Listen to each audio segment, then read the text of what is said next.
Kali bana basewe ne banyabo, welcome to the Big Entebbe show. If it's your first time to be on this show, well, actually it's the first time to be on this show. So my brother Gasuza Lwanga is pioneering it. So we're going to have loads of this in Entebbe where we get to interact with people who have grown up in Entebbe and different stakeholders in Entebbe to see that we get Entebbe better. But right now we're in a political season, so chovola avanti tutandikiddawo mu politics. So kubanga twogera ebintu ebikwatagana mu politics, leadership is a key thing in everything that we do. So oluzungu tukena tuba tutabika Uganda luzungu banantebe manyi bantu basoma. Era abantu kizibu nnyo okusanga abanantebe batasoma naye tekitegeeza nti tetuyinza kwogera Luganda kuba tuli mu ggwanga lya Ssaabasajja Kabaka. So definitely n'Oluganda tujja kuba nga tuluteekamu. Olunaku olwaleero nkwaniriza gwe yakajja nga oli mupya, njagala ky'oba osooka okukola subscribinga ku Entebbe's Fixer, hit that bell obenga ofuna notification lwe tuteekayo ebintu ebituzimba nga banantebe era ebintu ebituzimba mu ngeri yonna. Leero ndine muganda wange Gasuza. By the way, this guy is my brother, is my neighbor. Yes. So I'm happy to have him here. Happy to have you too, brother. Bro, it's good to see you. I'm happy to be here. It's good to be here. And yes. I'm glad that you're pioneering this, which is quite cool. Thank you very much. But let me first of all, let's get in the nitty-gritty of it. Yes. You're here for leadership position. You're aspiring to be a leader. Yes. I know you personally. Yes. But I'm going to ask you to introduce yourself to the people of Entebbe. Lots of them watch this, so when you're definitely. Abantu bakutegeera, abantu bakumanyi. By the way, abantu abasinga Entebbe mumanyi nga Wakayima, naye ebirala tujja byogerako mu maaso awo. Yes. Naye sooka obuze ku bantu. Kale sebo. Balamusiza nnyo bannantebe bannange, bannankyukakyuka bannange, Uganda yonna, ensi yonna ddala ng'ewagira enkyukakyuka. My name is Dr. Lwanga Gasuza Musisi, also known as Wakayima. Widely known as Wakayima. That's my neighborhood nickname. The alias, yes. Yes. I'm born and raised in Bugonga, grew up in Bugonga. We pursued studies, we left the country, we've come back. We are lovers of our country. That's good. Yes. It's good to be patriotic. Thank you. It's good to see that, lots of people when they go abroad, they want to stay there. Yeah. But when you live there and you find that you really want to come, that's a good thing. Thank you. Kintu kirungi nnyo kubanga oyagala okkomawo n'olaba nti ewaka okola enjawulo. Yeah, you do something different. Yes. Gasuza. Yes. Nkulaba oyambadde akakofiira ka NUP. Yes, sebo. Njagala banantebe osooka obategeeze. Kuba oluvannyumako manyi ogenda kwesimbawo. Abantu ndooza babuulire kiki oyagala. Bayinza okulowooza oyagala bwa kansala oba bwa LC eri ewaffe wa mukulu Binyansi. Nedda sebo. Olwaleero bannantebe bannange, balirwana bange, mikwano gyange, baganda bange, bako bange, nzize era nze nasomoseeyo nga njagala bwa meya Entebbe Municipality. Oyagala bwa meya. Njagalira ddala bwa oyagala Entebbe nkulu. Entebbe nkulu. Obeere number 1. Number 1. Anti omanyi mu Entebbe tulinamu number 1 ne number 1 waliwo oli omukulu. Sebo. Naye nga oyagala bwa meya. Yes, sebo. Akakofiira ndaba oli mu red. Akakofiira ndi mu red. Emabega kaawe emyaka egyayitako nakulaba akakofiira ndowooza ebiseera bwe tebaabwambalanga. Tebwaliyo. Naye walinga mu kala ya yero. Nali mu yero. Kyenvu. Ova otya mu NRM ate kati nkulaba mu NOB. So what happened? Well, 10 years ago, that's when it all started. About 10, 11 years ago. I was running for Member of Parliament. I remember. I was the youngest in the race. I remember. I think I was 24 at the time. Ebiseera byaba Rosemary Tumusiime. Yes, the late Muzora. Yes, we had dreams. Yes, and I remember. We began dreaming early. Yes. By then, I think I had just finished my second degree from the University of Toronto. Yes. And abantu babulire bayinza okulooza tewasomerako wano nga ye twalire Makerere. Sebo, bayinza okulooza oli Jaden nedda sebo. Olivo nasomera Taiba. Elevo nenkyusamu essomero awo nengenda St. Lawrence colleges, Pari Pale. Yes. After St. Lawrence 2009, I joined Makerere. Finished in 2012, and then 2013 I went to Canada to pursue further studies. Yes. Naye n'ekirala omanyi kati ngenda bikujjukiza oba bebugonga twewana bwewana abantu abamanyi tebazeeyi baffe abo the educationist. Yes, they are. I come from a heavily academic background and supporters of education. Both my parents are professors. My dad is a professor of medicine and my mom is a professor of history, African history. Yes. Both of them superly pan-African. I know. Jetu birozo bino. But mumanyizi tubeera nabo embugonge. Tubeera nabo embugonge. Emboozi zibeera waka. Okugunjula kuba waka. Netunyumya. Netuvaayo netugezaako okwongerako ku nsi yaffe. Weewaawo n'okugikyusa. Kituufu. So today wali ku lugero olwo. Ova mu yero. Yesebo. Ofuuka. Mbeera mu yero. Obeera mu yero. Kyaki kujja mu yero? Kati twagenda netwetaba mu kamyufu ka yero. That's 2015, 2016. Yes, I remember the that. race was good.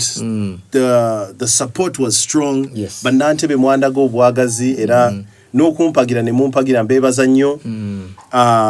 Shout out to everyone down from Bugonga. My village has always been solid. Bugonga is Bugonga's finest. Yes, true. The finest thing. Okuve Bugonga ate nakomawo. That's the difference. Yeah. So I'm in NRM by that time. This is 2015, 2016. We're running. We're tabling ideas. I think by that time that this is a party where I can debate ideas, where I can front, what they would call radical ideas. Anything that is related to change, yes, they would see as radical.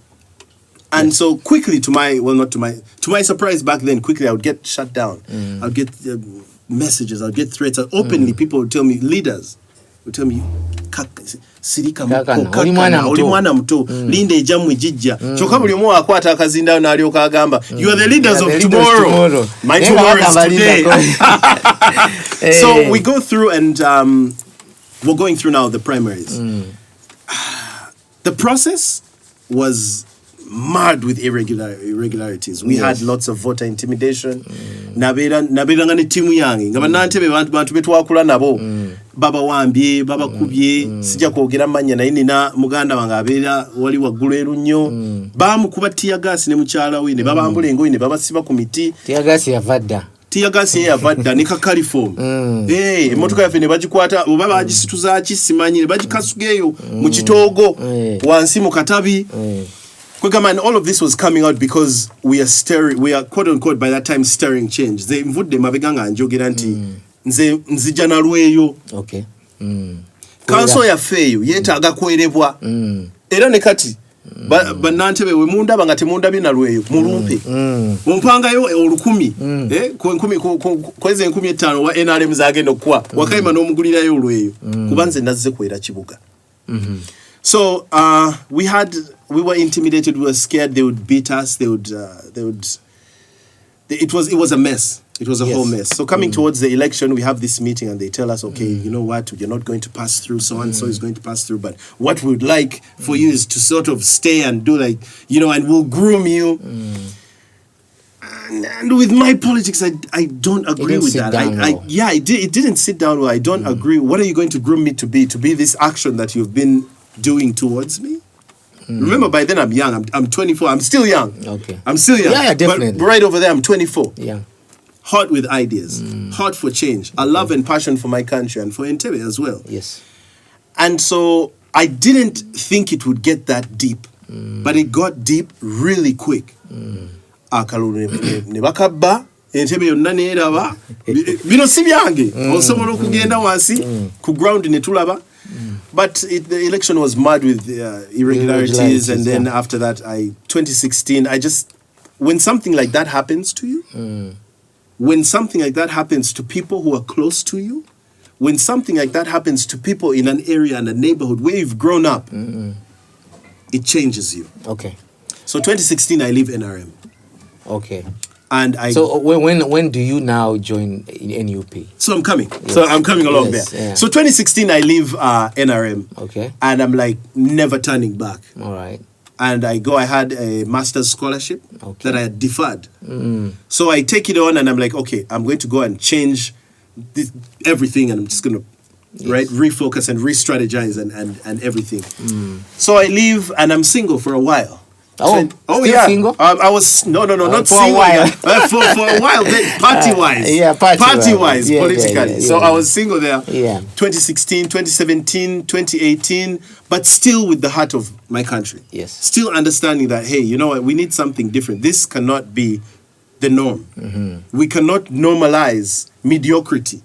We're not going to stand here or sit here while things like this happen. Our brothers and sisters get beaten, their rights violated constantly by the state. Okay. And just sit back and say, kila kitu iko sawa.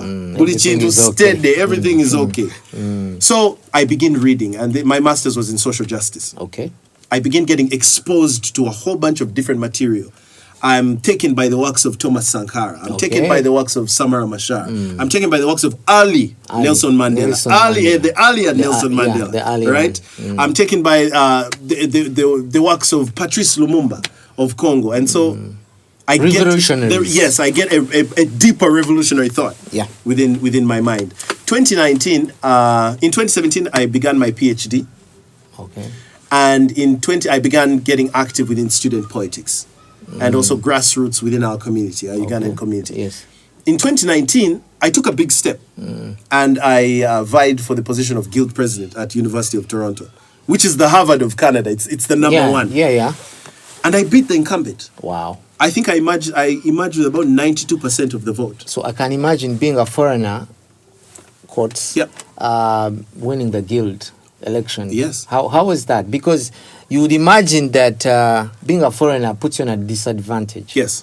Naye ochikola otyo kubanga wali munna Uganda n'ogende Toronto. Era nze mufirika yasooka asoose paka kati okulyako akafo. Okay. Ekifo si kafo ogwa Guild President nagulya ne tugulira waggulu naye maanyi ga abantu. And this is where I begin to understand and believe in the power of the people. Okay. Theoretically and practically. Yes. So about 2019, 2018, there I'm hearing about people power. I'm reading, I'm writing, I'm theorizing, I'm doing all this stuff. And I'm like, okay, cool. Let's see how it goes. It gets hotter. The ideas and the views that I'm hearing from our president, His Excellency Robert Kyagulanyi, are the same ideas that I'm aligned with. Okay. The words that he's talking about inspired me to be different, right? And to go on. So I stand, and in 2019 I win the Guild Presidency election at University of Toronto, and in 2020 I just found it right to join National Unity Platform. Oh, okay. And here we are. 2020. So you've been in National Unity Platform for 5 years. Close to 5 years. Yes. Which is good. Yes. That's a good thing. Lots of people say that NUP is a radical party. Yes. I mean, what do you have to say about it? Because, when you talk about radicalism, it doesn't sit well with lots of people. Yes. What's your stand on this? Abagamba nti NUP eno abantu abamu bagamba kibiina kyabafujjo n'abayaayi. Gwe kati ng'abaddeko ebweru ebibiina birala n'effujjo weerityo oba what's your take on that? Well, giving it a national perspective. Yes. What's your take on that as an NUP? Kyangu nnyo nze nja kwogera bwe nti kyangu nnyo okusiiga abavubuka ddala we babeera abangi ekifaananyi ky'obuyaayi. Right? Yeah. Ate tuyinamu nnyo stigma. Okay. That I would call an intentional stigma when it comes to the politicization of terms and words. For example, radicalism. Yeah. We have been taught that radicalism is a bad word. Chintu chibi nyo. No, radicalism, it means change. You want change. And so I wouldn't say, to be honest, effujjo nzere nasinga okulaba n'obuyaayi nabulaba mu NRM. Last month when twali tuzaayo empapula nendaba abantu abasoba mu 5 ku kitebe wali ekavule. Abantu abasoba mu 5 buli omu ajja aleekaanira waggulu tuzaayo mpapula tuwagga nagenda n'ensangayo ne bannanga abalala benvuganya nabo buli omu n'abongako ku munne ne tugenda maaso temwali mundu neegi temwali musirikale no. Kakati effujjo eryo livaawa? Bagamba balijjawa kyogezaako gamba abantu bagamba nti effujjo libabasibako oba libagamba nti NUP n'effujjo livaawa because njagala n'okukubuuza kino NRM ebadde mu buyinza close to 40 years myaka 4 for a very long time abantu abamu bagamba nti nedda NRM egira ekyabeerawo lwa nsonga nti President Museveni aleeta emirembe, stability, akiteekewo ntyo. Naye stability eyo has allowed the country to flourish. Yes. If you put it that way. Endaba eri etya golooza, and also abantu bagamba nti mu National Unity Platform, you guys are saying the old people, the old folks, abakadde bakoze kye bakola tebalina kubeera mu politics. But also we have grown up knowing that abakadde bamagezi, wisdom, you know, like as old as wisdom, as wise as whatever. Yes. Era ne mu America tulaba nti president wa America Donald Trump musajja mukadde. Yes. Taliko almost 75 plus. Yes.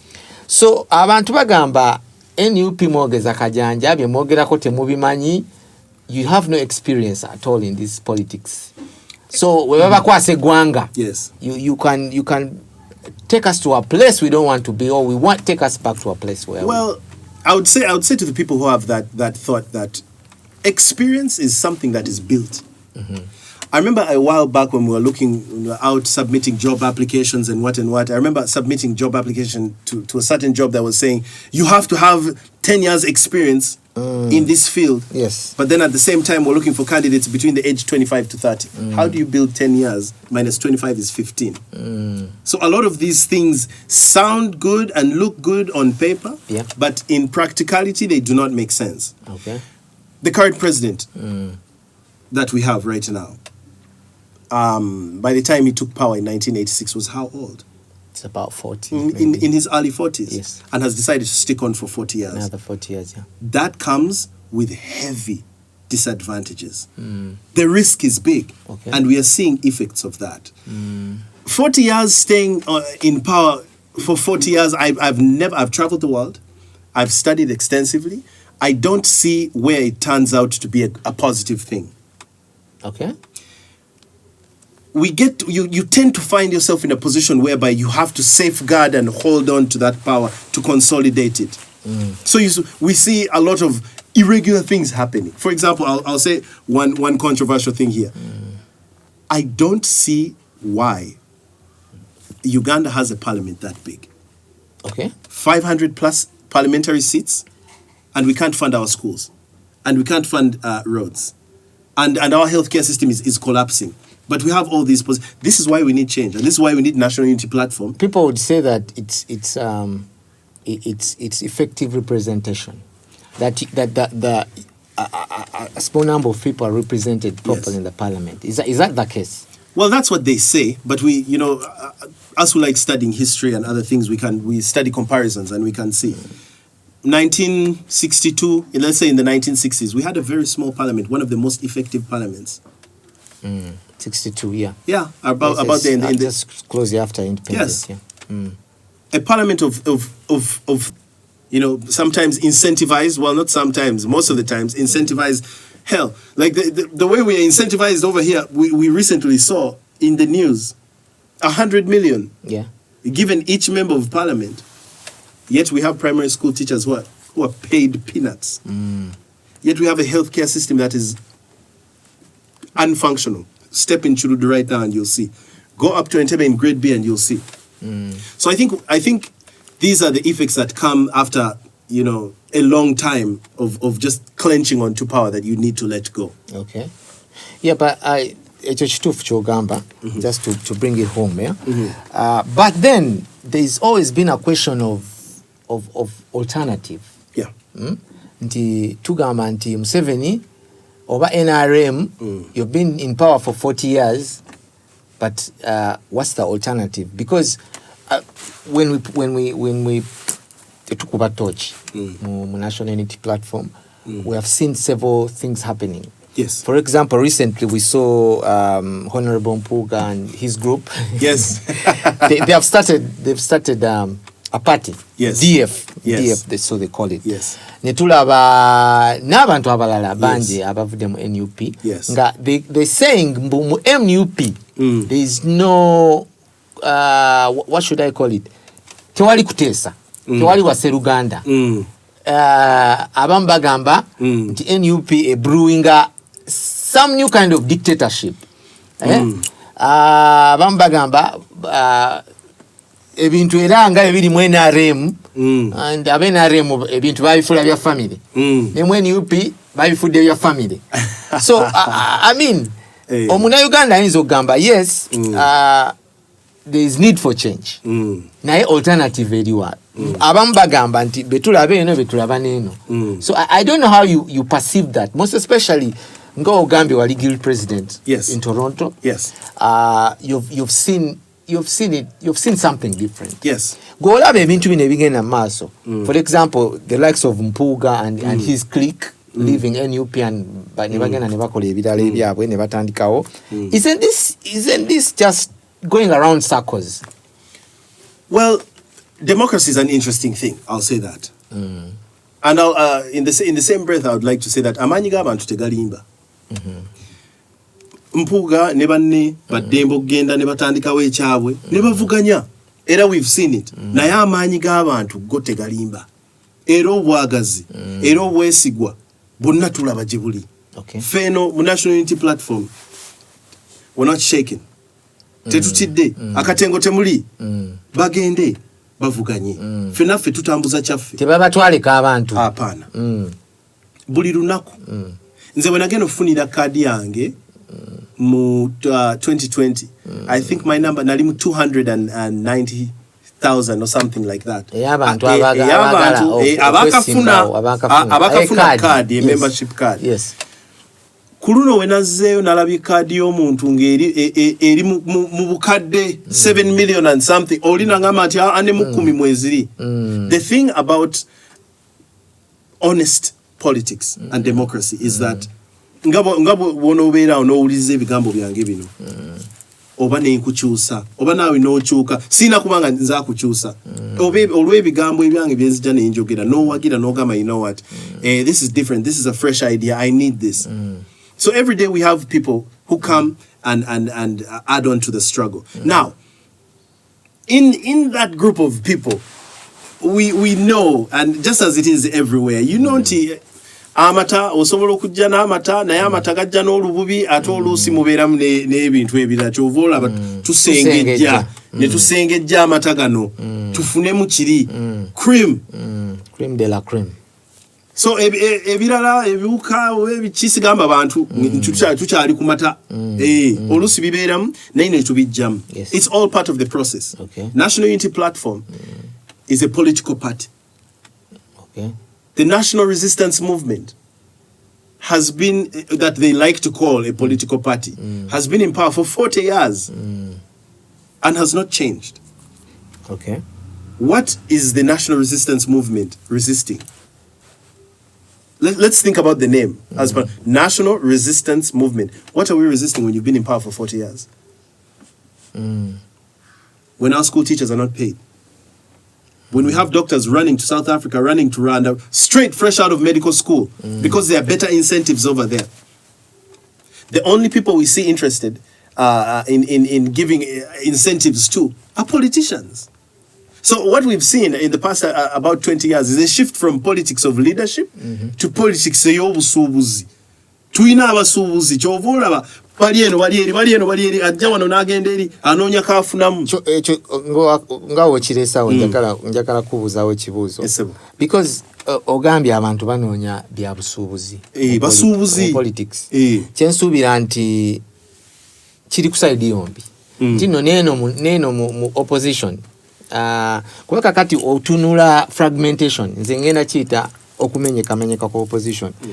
Osanze FDC ekutuseemu nevaamu ant nevaamu kati FPP I think they call it yaba PFF PFF kati mu NUP of course NUP naye evuddemu etandiseewo that party DF. I don't know why ADF comes in my mind, but it's just a joke.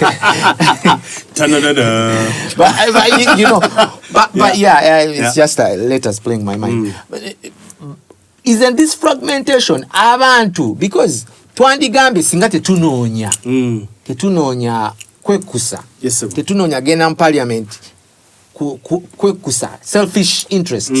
Twandigambye ffenna oba abantu bonna tukwataganire wamu abaagala okuleeta enkyukakyuka. Let them come together in one umbrella. They've done it in Kenya. And then they can now table issues against the ruling party. Now, yeah, it keeps happening every other election cycle. Abantu beyongera bakutuka. Gwe tolowooza nti abantu abo abasinga n'abazeeno mu NUP, mu DP, biki abali mu opposition tebanoonya byabwe nga woogambye. Mu Luganda tulinayo olugero eyawukana ku mugendo efuuka kaasa basi weewaawo ekyo kyo kisiigira ddala ekifaananyi mu bye tulaba kati olwaleero mu Uganda yaffe. Ekyokulala oba ekyokubiri, embeera Mwami Museveni gy'ataddewo kati mu byobufuzi bya Uganda bwetyo kizibu nnyo kati okusanga omukulembeze alumirirwa abantu bafuuka abasuubuzi nti olinda bulinzi ku Monday kangende bannaye reporting ensangayo miliyoni zange 10 tozirabangako tozikwatangako mu bulamu bono twalaba mu kalulu k'abavubuka ne bajjira ddala ne basasula ba candidate sente nomeka sente nomeka twawulira mitwalo 2 mitwalo 3 4 gwenga ovaawo yembeera eriwo kati mu Uganda kyova olaba systems oba enkola y'ebintu katugenze ng'enkola y'ebyobulamu oba enkola y'ebyenjigiriza zigenze zifa olweyo vice gye tutaddemu.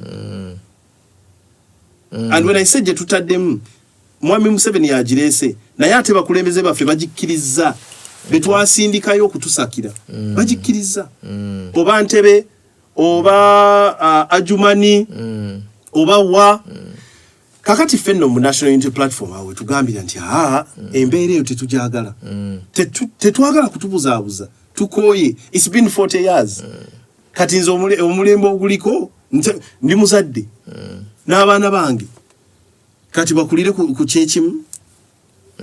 It can't be the same as it was 20 years ago as it is now. Let's take Entebbe for a case example.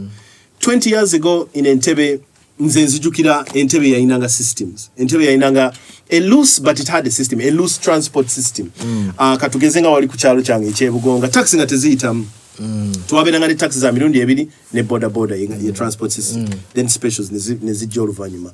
Twabeeranga ne taxi ez'Entebbe nga zo zeetoololera wano mu kitone zigenda paka mu Entebbe town ku stage umeme nezikomawo kati ku stage jojje Kampala nekwongerayo. Then tubeera ne borders eno ku lower level nga border is responsible to take you to a taxi stage and then you take it from there. So we had everyone working. Olwaleero we twogerera taxi ziyita mu neighborhoods residential areas zikuba engombe zikola stage ya border yafa kati wa border akolewa owa border akoleki tewali amusakira tewali agenda kutuusaayo bigambo bino tewali agenda kumulwanira transport system ngefa. Twabeeranga ne nkola is a tourism nazo zaafa zaali zeetaaga kwongerwako bongera but about 20 years tulabye okudobonkana okwenjawulo muno mu Entebbe muno. Genda kawo ku Lake Victoria Hotel Windsor, one of the oldest hotels in the country. It is the oldest. Yeah. Sir Andrew Cohen yalinga health club yenga abeera wali waggulu. So this is an attraction. Oluguudo olugendayo kati ababoda beewoma ebinya ab'ebigere tubyewoma n'ab'emmotoka akatoga akali wali kirira wano ku luguudo ennakiwogo olugenda ennakiwogo kiwafu. It's the same thing. Bogenda wansi ebugonga, it's the same thing. Bogenda erunyo, it's the same thing. So there's absolutely no way someone can come and tell me that, hey, we're making progress and this is progress and 5 years from now we're going for more progress.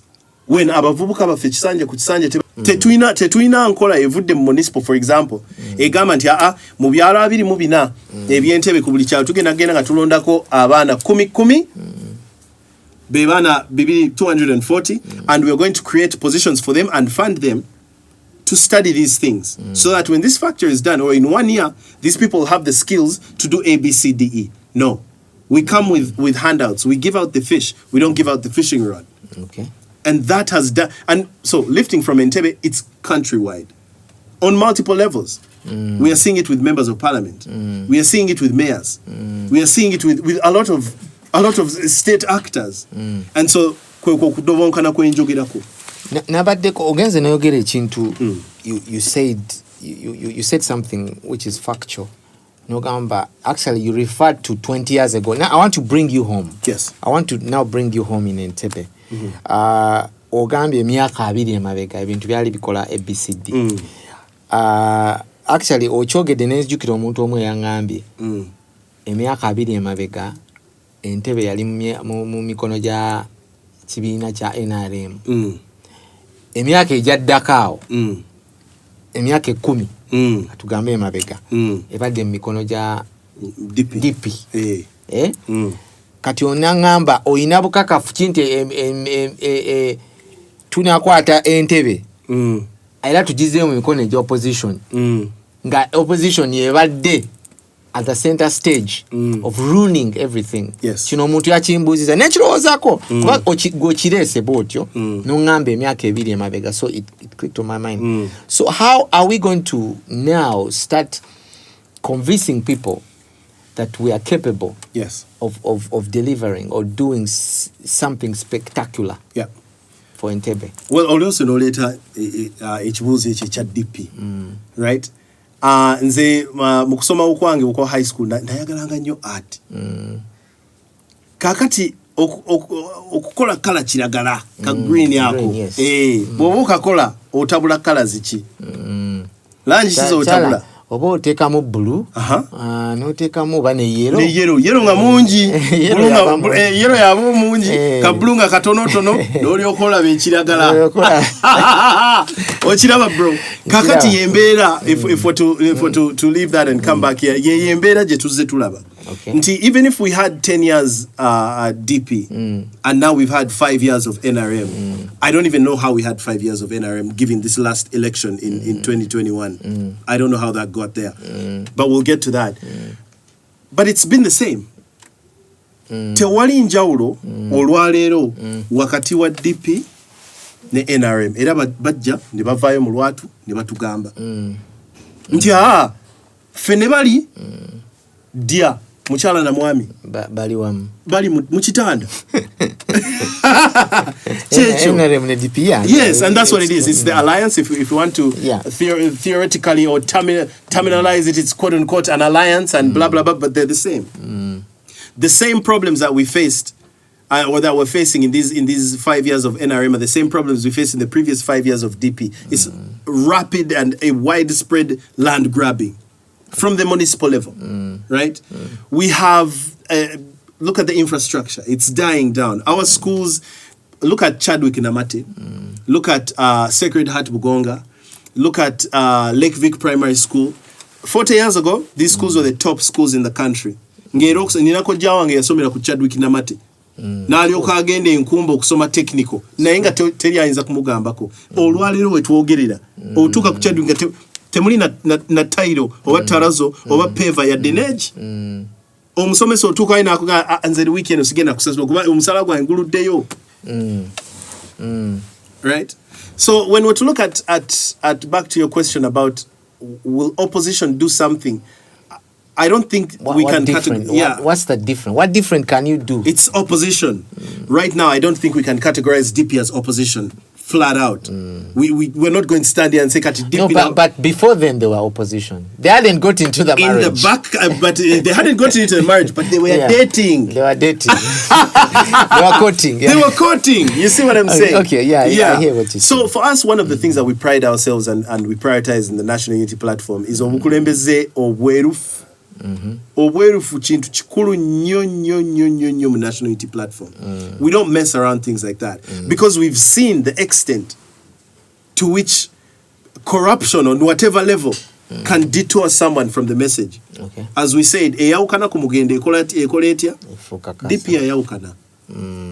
Era tubirabye mu Entebbe tubirabye eggwanga tulirabye buli kimu. So nze kye nandisabye bana Uganda tetuva ku mulamwa tusigale ku main yaffe yo tugitegeera eri wano yes batuyitanga abayayi mu red batuyitanga abayayi tetusomye tuli bayaye here I am standing for mayor with 4 degrees a big CV.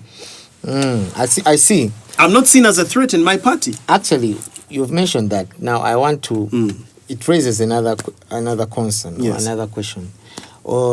Simanyi bulungi ne kyemmanyiko because tetunatuuka kiseera tetunamanyani gwe banawakad. I'm assuming that there are lots of people are aspiring to be a mayor of Entebbe. Gwe mmanyiko bamuyita Sechondo. Yes, sir. I know he's been the he's been the division. Yes. Abadde Entebbe wa division. Atwala ebendo ya side ene Entebbe. Nsuubira saawa zino gw'ovuganya naye abalala sinabamanya bulungi naye ndowooza tunagenda maaso tukyagenda tubategeera gwe manyiko gwe ndabyeko ku bipande bye mu saidi yammwe ya NUP. Yes, sir. Mwami Sechondo olowooza olina musinga ki kuba ye akuttemukko omuntu yandigambye Sechondo abaddeko a chairman of a division. Omuntu omwana agamba Gasuza tetumulabangako wadde kuba LC. Yes, sir. You know what's your reaction to that?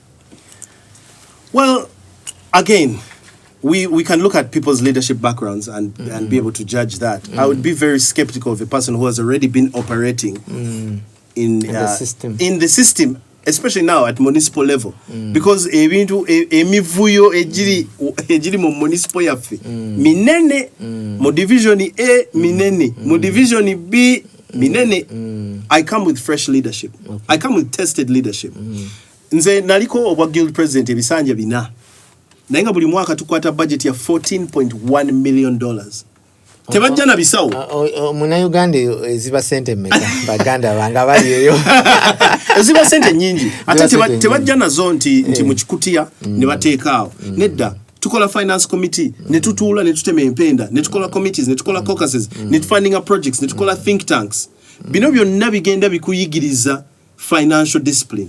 Nze nina financial discipline ey'amaanyi ennyo.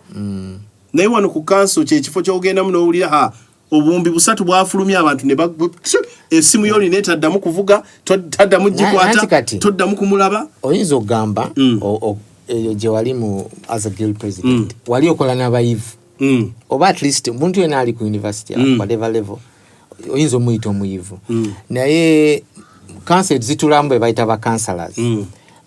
Tumanyi ba councillor, some of them are binary level. Actually ndowooza councillor tebakwetagisa kuba muyivu nnyo kiri awo. They don't require any academic qualifications. These are the people who make some of the voting on certain decisions. Kakati ekyo nakikwasaganya otya kuba oyinza okuba meya ebintu obitegeera naye nga bagenda okulonda nga bagamba katugambe meya ndese kiteeso oluguudo lwe Lugonjo lwe babasooka okukola naye nga abantu boolina they don't even understand the implications. Oluguudo letaga sente meka kyekigenda okukola process biki nga tebabitegeera bo ne bagamba meya ffe twagala luguudo lw'omu kitolo. How do you deal with that? How would you deal with people who, because when I look at them, I've interacted with some of them. Budget allocations and things like that. How do you handle a situation like that? Kuba oyinza okujja kyenkugambe kiri nti Sechondo yabaddeko mu council. Amanye nti no ba councillor be bafaanana be but you might know how to handle them. How do you come? How do you then handle something like that? Well, I introduce and I come with a fresh way of doing things. I believe heavily in education on whatever level. A lot of the time when I talk about education, a lot of people think we're talking about SST, science, and things like that. Njogera kumisomo. Nti kizibu nnyo katugeze mu music industry. This will be a little controversial. But kizibu nnyo okuddira omuyimbi n'omusuubira nti n'omuteeka mu spotlight akunnyonnyole copyright bill, something that is heavily legal and meant to be for lawyers, right? And you expect to get that out of a musician. A musician, yeah. It's the same with budgets and stuff like that. We have different mechanisms involving different actors, even sitting down as councillors. Olaba n'omupiira. Manchester United teina coach him. Ba coach babeeranga musanvu. Nti ono wa kulumba, ono wa defense. Ono wa ndobo, ono wa kusala. Ono ina personal coach owuwe, olina yaino uwe ono coach wa waggulu n'alyoka abalungamya olulumba ne luwanga lw'amaanyi defense line nebanga y'amaanyi ojjukira Brazil omupiira gwe yasambanga mu 90s omukakkamu kawoowo all of that is training. Okay. So I'd like us to reintroduce, or to introduce, because I haven't seen it happening in Entebbe for a long time, steadily and consistently. Introducing trainings, think tanks. Kwegamba, kansala ne wabanga teyasoma nnyo kutuuka oba wa LC watuuse. Tekimugana kutuula mu musomo nga tulina omukugu agenda otusomesa. Nti hey, wetukola oluguudo luno kino kye kigenda okubeerawo kye tugenda okufunamu kino bla bla bla bla bla. And these are the implications, these are the cost implications. And then we sit down after being educated about the project that we want to do, then we make an informed decision. I think it's very troubling in Entebbe that we make a lot of uninformed decisions. Okay. Look at the recently closed deal of making a 6.1 kilometer road from Katabi to Chitinda. Chitinda is not even in our municipality. So I don't understand how that road is going to help us. I hear that I read, you can get it in Monitor, but the justification behind that road is to ease traffic between Chitinda and Katabi. We don't have traffic between Chitinda and Katabi, right? Do you know what we need in Katabi? Have you seen how big that space is ku stage ku bitala bye Katabi awo? It's like 200 meters. Kati omuntu asala atye kubirya mita ebibiri. Twandikutezo billioni amakumi ana ze batadde okukola oluguudo ne tukolayo flyover. Abaana be batomedde abasala ba pedestrians aba border statistics je ziri. So this misappropriation and uninformed allocation of funds, I think that's another problem with us that we're seeing here in Entebbe. You've mentioned the funds, and this is what I want to raise to you, because I've heard it from several leaders.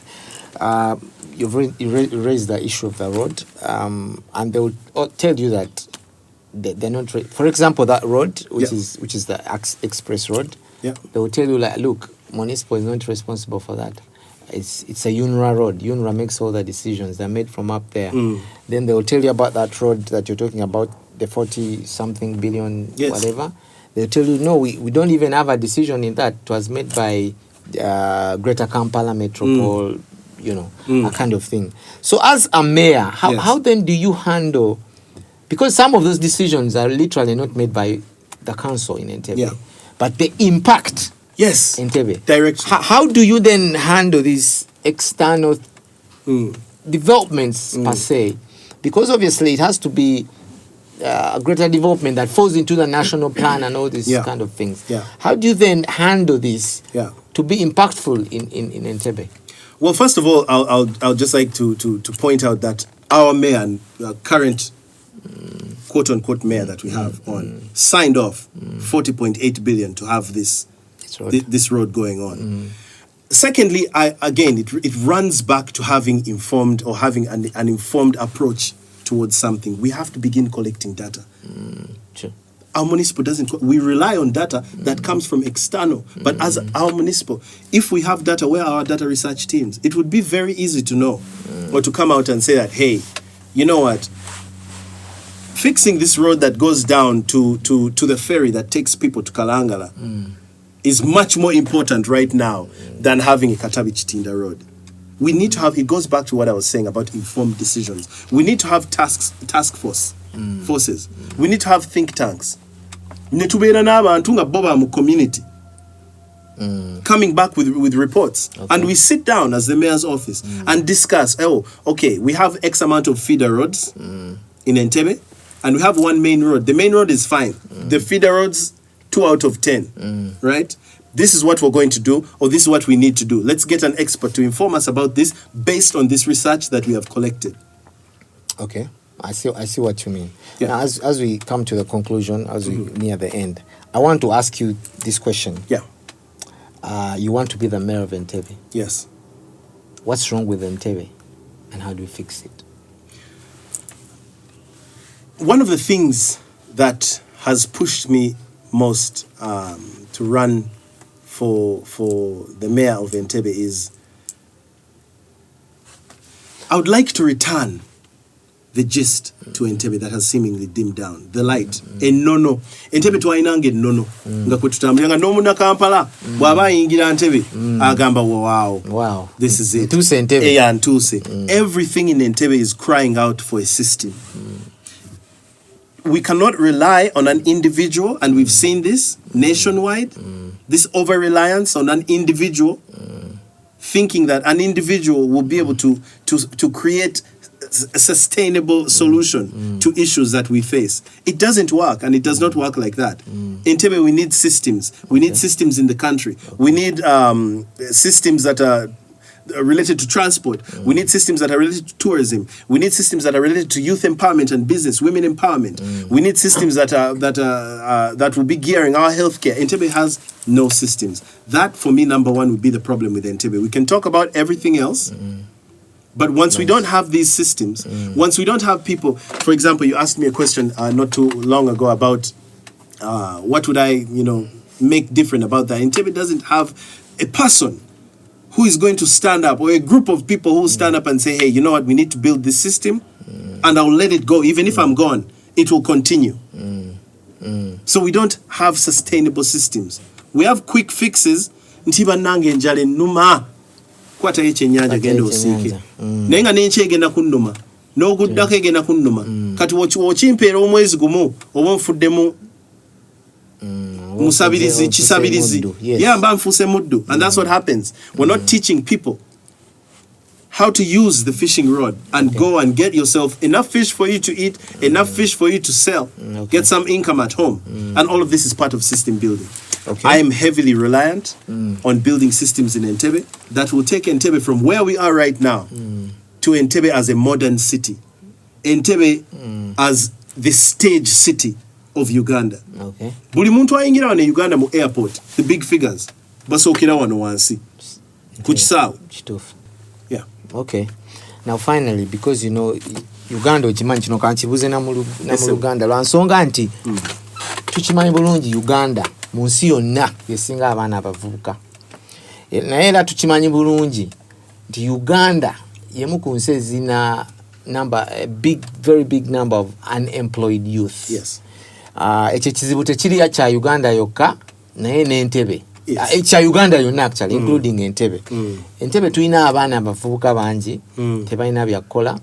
Some have resorted to criminal activities kubanga tebalina mirimu. Ekintu ky'emirimu kifuuse very it's a big issue. Yes.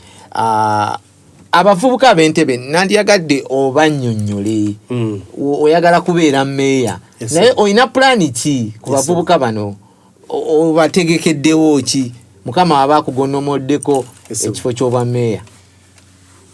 Tugenda kuddayo wali ku system building nti tewali muntu muvubuka munnanga ali eyo, tewali muntu agenda ne bwemba nga nvudde eri nga nina connection ezigenda e Canada ezitwala abantu e Canada. Sirowooza nti mu myaka 5 nsobola okutwala abavubuka 200 naye ng'ate mu Entebbe abavubuka tuli mu 10. 48 to 53% of the population lies between 18 and 49. Now, if we cut that 49 down and put it at about 36, 37, you'll find that we're in 80%. So fenna tetusobola genda. Era kwe kuwuddaza kuliko tubadde twogerako nti enjala ennuma kwata ekiki ekyennyanja etokwata ddobo kwata ekyennyanja. Eddobo likuyigiriza patience. Eddobo likulaga nti ne ku ssaawa 10 okumakya oba 10 olw'eggulu ogenda n'okijjayo. Toba mulema tekiremaza. So omuvubuka ali eyo nkusaba onneeyungeko. Nze nina blueprint y'Entebbe, plan y'Entebbe nze agiina egenda okutuwa ebyokukola. Ffe wano mu Uganda tutadde nnyo essira oba turelyinze nnyo ku formal sector. Office, mirimu gya office, era nkiwa buli muntu agenda okusoma ebyawaggulu oba nomalako senior 6 n'ogenda n'okola diploma, certificate, degree, osuubira mu mulimu gwa office oba ogoba gwa government. Naye ennaku zino obanga erinnya lyo si gundi nti obanga tomanyi gundi ogwo mulimu togenda gufuna. Naye ng'ate buli omwana n'okwebaka ku kitanda. Emiti gyaffe tugiina. Right? Buli omu ate alina okwambala engatto. Ennyanja etuli wano bugagga bujjudde awo. Buli omu alina okulya.